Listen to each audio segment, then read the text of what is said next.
kapag ang pag-uusapan naman po ay mga taong nakatitiyak ng pagtatamo ng kaligtasan. Meron din po bang ipinakikilala at itinuturo ang mga banal na kasulatan na mga taong tiyak ang kanilang kaligtasan pagdating ng araw ng paghukom? Meron po. At kung sino sila? Pakinggan ninyo, pahayag at pagtuturo ito ni Apostol Pablo. Dito po sa Roma, sa 5:8 hanggang 9, dito po sa saling Amplified Bible, sa pagkakaliwat na po ito sa wikang Pilipino natin basahin, pakinggan po ninyo.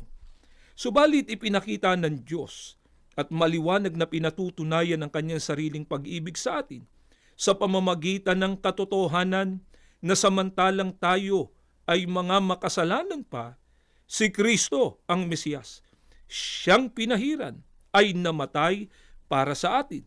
Kaya nga, yayamang tayo ngayon ay inaring dapat na pinawalang sala, ginawang matwid, at dinala sa tunay na kaugnayan sa Diyos sa pamamagitan ng dugo ni Kristo.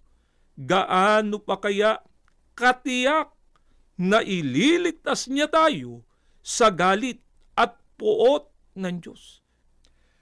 Napansin niyo po ba mga kaibigan, dito sa pahayag ni Apostol Pablo, ang sabi niya, ipinakikitaan niya ng Diyos at maliwanag na pinatutunayan ng kanyang sarili ng pag-ibig sa atin sa pamamagitan ng katotohanan na samantalang tayo anya'y mga makasalanan pa, si Kristo ay namatay anya para sa atin.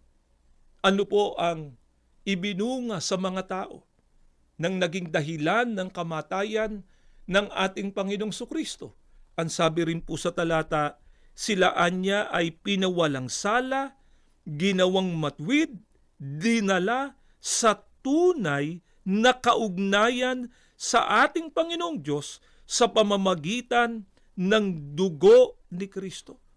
Kaya ano na po ang natitiyak ng mga taong naging dahilan ng kamatayan ng ating Panginoong Sukristo o mga taong natubos ng mahalagang dugo ng ating Panginoong Sukristo? Ang sabi, tiyak na ililigtasan niya tayo sa galit at puot ng Diyos.